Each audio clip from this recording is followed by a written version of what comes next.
Hola, buen día muchachos. El día de hoy vamos a empezar a trabajar con un tema nuevo, el cual es Adverbs of Sequence o adverbios de secuencia. Bueno, para empezar, como siempre, vamos a empezar con un pequeño resumen del tema que vimos en la clase pasada, que como podrán recordar era verbos regulares contra verbos irregulares. Bueno, para recordar los verbos regulares, acuérdense que si nosotros tenemos un verbo regular en presente y lo queremos convertir a pasado, hay varias maneras. Vamos a ver unos ejemplos. Hay algunas ocasiones en las que simplemente tomamos el verbo y lo copiamos tal cual y solo agregamos ed al final. Hay en algunas otras ocasiones en las cuales el verbo termina en y. Entonces, cuando tenemos ese caso, eliminamos la y y lo sustituimos por ied, como en este caso que sería study o el verbo estudiar. Eliminamos la y y agregamos ied, quedaría como studied. Hay otros casos en los que el verbo termina con una vocal y una consonante. En esos casos repetimos esa última consonante y agregamos ed. En este caso, en el verbo stop, termina con una consonante que es la P y antes de esa P hay una vocal que es la O. Entonces repetimos la P y agregamos ed. Nos quedaría como stopped. Después tenemos el verbo watch, que es el verbo de ver. Pasa lo mismo que en el primer caso, en el de walk. Simplemente se le agrega ed y se escribe como tal. Después tenemos arrive. Acuérdense que cuando tenemos un verbo que termina en la letra E y es un verbo regular, simplemente se agrega la letra D. ¿Por qué? Porque la E ya la tenemos en el verbo, entonces ya no hay necesidad de agregar ed, simplemente agregamos la D. Quedaría como arrived, que es el verbo de llegar o llegó. Bueno, estos son los verbos regulares. Ahora, ¿qué pasa con los verbos irregulares? Como ustedes recordarán, los verbos irregulares no siguen estas reglas de agregar ed, porque si se fijan en los verbos regulares, no importa cómo los hayamos conjugado, siempre terminan en ed. Los verbos irregulares no.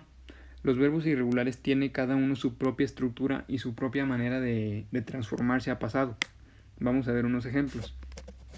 Tenemos primero el verbo buy, que significa comprar. A pasado se transforma como bought. Después tenemos el verbo see o observar, que a pasado se transforma como saw. Después tenemos el verbo do, que es el verbo de hacer. A pasado se transforma como did. Después tenemos el verbo de speak, que es el verbo de hablar. A pasado se transforma como spoke. Finalmente tenemos el verbo de drive, que es manejar o conducir. Ese a pasado se transforma como drove. Como pueden ver, todos estos verbos no siguen la regla de terminar en ed, sino que cada uno termina en una manera totalmente distinta. Como ya les había mencionado en clases anteriores, aquí lo único que podemos hacer es memorizarnos cada uno para sabernos la conjugación, lo cual si los usamos a menudo nos va a resultar muy fácil. Y pues bueno, ese es el resumen de la clase anterior. Ahora sí vamos a enfocarnos en los adverbios de secuencia. Primero que nada vamos a ver una pequeña definición de qué son los adverbios de secuencia o adverbs of sequence. Bueno, dice: We use adverbs of sequence to describe the order in which things happen. Usamos los adverbios de secuencia para describir el orden en el que las cosas o los eventos sucedieron. ¿A qué nos referimos con esto? Bueno, cuando nosotros estamos contando una historia o un relato de algo que sucedió en el pasado, nosotros lo hacemos en un orden. Siempre empezamos contando lo que sucedió primero, después lo que sucedió después y después lo que sucedió al final. Ese es el orden en el que se suelen contar las cosas. Para hacer esto, para contarlo de esta manera, nos vamos a ayudar de los adverbios de secuencia. Vamos a ver cuáles son esos adverbios de secuencia. Primeramente tenemos first, que significa primero o primeramente. También tenemos then, que significa entonces. Tenemos after that, que significa después de eso. Y tenemos finally, que significa finalmente. Estos son los verbos, los adverbios de secuencia que usamos para contar algo que sucedió en el pasado. Y aquí me gustaría mencionar algo. Cuando nosotros tenemos o estamos contando algo, siempre vamos a empezar contando las primeras cosas usando el adverbio first. Es muy evidente porque pues significa primeramente, entonces siempre va a ir primero. Y finalmente, cuando vayamos a contar lo que sucedió al final, siempre vamos a usar el adverbio finally o finalmente. Pero ¿qué pasa con los adverbios de then y de after that? Bueno, esos no importa cuál usemos primero y cuál usemos después de esos dos, porque significan básicamente lo mismo, significan entonces o después. Entonces no importa si usamos primero then y después after that, o primero after that y después then. Y pues más adelante les voy a mostrar un ejemplo de eso para que lo entiendan un poquito mejor. Bueno, vamos a ver un ejemplo de un relato o de un párrafo en donde usamos estos 4 adverbios. Vamos a leerlo juntos. Primero dice: Yesterday was a very interesting day. Ayer fue un día muy interesante. First, we went to the movies in the morning. Primeramente, fuimos al cine en la mañana. Then, we ate some chicken in my house. Después, comimos pollo en mi casa. After that, we went to the zoo. Después de eso, fuimos al zoológico. Finally, we played basketball at night. Finalmente, jugamos basketball en la noche. Bueno, me gustaría aprovechar este relato o este párrafo para mencionarles un poquito más lo de los verbos, lo de los adverbios then y after that. A lo que me refiero con esto es que, por ejemplo, si usáramos after that en la oración que estamos usando then y then en la oración en la que estamos usando after that, quedaría el mismo sentido. Quedaría, por ejemplo, first we went to the movies in the morning. After that, we ate some chicken in my house. Then we went to the zoo. Finally, we played basketball at night. Quedaría exactamente igual, el sentido es el mismo. Entonces no importa si usamos primero then o después after that. Pero los que sí vamos a usar siempre primero es first y el que vamos a usar siempre al final es finally. Bueno, ya que sabemos cómo usar estos adverbios de secuencia, vamos a hacer las actividades del día de hoy. Para la primera tenemos esta carta. Aquí no hay que hacer nada más que leerla. Como pueden ver, tenemos unos adverbios en negritas, que son los que ya vimos ahorita: first, then, after that y finally. Entonces vamos a prestar especial atención a esta palabra, a estas palabras. Vamos a leerlo junto una vez más. Dice: Yesterday morning, Sandy and her family took me on a tour to Cuernavaca. Ayer en la mañana, Sandy y su familia me llevaron a un tour por Cuernavaca. First, we went to the Cortes Palace and I read about the history of the city. Primeramente, fuimos al Palacio de Cortés y leí sobre la historia de esta ciudad. Then, we went to a restaurant and ate delicious traditional food. Después, fuimos a un restaurante y comimos deliciosa comida tradicional. We also drank a lot of water because it was so hot. También tomamos mucha agua porque hacía mucho calor. After that, in the evening, we had dinner in a cafeteria in the Zócalo and I bought some souvenirs for you. Después de eso, en la tarde fuimos a una cafetería en el Zócalo para cenar y te compré unos souvenirs o unos recuerdos. Finally, I swam in the pool of the hotel which we stayed.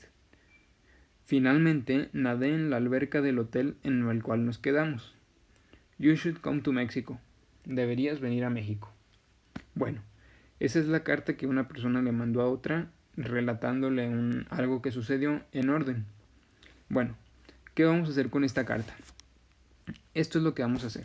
Nos vamos a ir a la actividad número 3 y como pueden ver es una actividad muy similar a las que hemos estado haciendo en clases anteriores. Aquí lo único que tenemos que hacer es leer las oraciones y determinar si son true or false y escribirlo en la línea, o sea, verdadero o falso. Por ejemplo, vamos a hacer la primera. Dice: Sandy, Susan and her friends visited Cuernavaca. Sandy, Susan y sus amigos visitaron Cuernavaca. Esto, como podemos ver, es falso. ¿Por qué? Porque en la carta nunca menciona que Sandy, Susan y sus amigos visitaron Cuernavaca. Ahí menciona que Sandy Susan y su familia. Entonces, el primero sería falso, porque no es sus amigos, sino su familia. Entonces aquí escribimos false. La segunda dice, Susan read about history of Cuernavaca. Susan leyó acerca de la historia de Cuernavaca. Ahí ya ustedes consideren si es verdadero o si es falso. La C dice, The weather was so cold in Cuernavaca. El clima era muy frío en Cuernavaca. La D dice, Susan didn't buy souvenirs. Susan no compró recuerdos. La E dice, Susan ate French traditional food. Susan comió comida tradicional francesa. Finalmente la F dice, Susan enjoyed her visit to Cuernavaca. Susan disfrutó su visita a Cuernavaca. Entonces ustedes consideren si son verdaderos, si son falsos y lo escriben en la línea. Bueno, la siguiente actividad que vamos a hacer es la número 4. Las instrucciones dicen, underline the corresponding option and write it on the line. Subraya la opción correspondiente y escríbenla en la línea. Aquí, como pueden ver, está muy fácil la actividad. Simplemente tenemos una pregunta que dice, what's the function of the words involved in the postcard? ¿Cuáles son las funciones o cuál es la función de las palabras en negritas en la carta? Acuérdense que las palabras que estaban en negritas eran las que vimos en clase, que eran first, then, after that y finally. Entonces, ¿cuál es la función de esas palabras? Opción A, indicate frequency, indicar frecuencia. Opción B, indicate addition, indicar adición. Opción C, indicate sequence, indicar secuencia. Entonces ustedes consideren cuál es la función de esas palabras, la subrayan y lo escriben aquí en la línea. Finalmente, la última actividad que vamos a hacer es la número 5. Dice, write 1 to 5 to order the sentences and make a story. Escribe del 1 al 5 para ordenar las oraciones y crear una historia. Aquí, en estas oraciones, nosotros tenemos que ver cuál va primero y cuál va después y enumerarlas. Aquí una vez más les voy a ayudar un poco. Les voy a decir que la número 1 es esta. Yesterday I went with my friends to a zoo. El día de ayer fui con mis amigos al zoológico. Bueno, ya después de esta nos vamos a ir guiando por los adverbios de secuencia que tiene cada oración. Como pueden ver aquí en las oraciones tenemos los adverbios finally, then, first, after that y la última es un complemento de alguna de ellas. Entonces ustedes vean cuál va primero y cuál va después. Y como pueden ver también tenemos tanto then como after that, que son esta y esta. Entonces esas dos no llevan un orden específico, pueden ir en cualquiera de los dos, o sea, en cualquier lugar, la una o la otra. Entonces hay varias respuestas correctas, no se preocupen por eso. Entonces, bueno, ustedes las leen y consideran cuál va primero, cuál va después y cuál va finalmente. Y las enumeran del 1 al 6. La 1 ya está. Aquí no sé por qué dice del 1 al 5 si son 6. Entonces aquí debería decir 6. Las enumeran del 1 al 6, la que va primero, las que van después y la que va al final. Y pues sería todo por las actividades del día de hoy.